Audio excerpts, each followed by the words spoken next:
أنتم من الأشخاص يلي بيتأثروا بحكي الناس؟ هل عم تسمعوا كلام من قبل غيركم وهيدا الشي عم يزعجكم ويمكن عم يسبب لكم توتر؟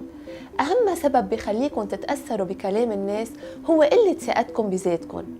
ما فيكم تغيروا الأشخاص يلي حواليكم، بس فيكم تغيروا نظرتكم لذاتكم أو نظرتكم لهالأشخاص. مشان هيك كتير مهم تاخدوا موقف وتعبروا عن يلي بيزعجكم، تاخدوا موقف قدام هالناس حتى يصيروا يعملوا لكم اعتبار ويحسبوا لكم حساب. أو إذا قررتوا إنه ما بدكم تواجهوا، فيكم تقطعوا علاقتكم بهالأشخاص أو تحطوا مسافة بينكم وبينهم حتى يعرفوا إنه اللي قالوه هو مش مقبول. وفيكم كمان تعتبروا إنه الحكي اللي عم ينقال هيدي مشكلتهم مش مشكلتكم.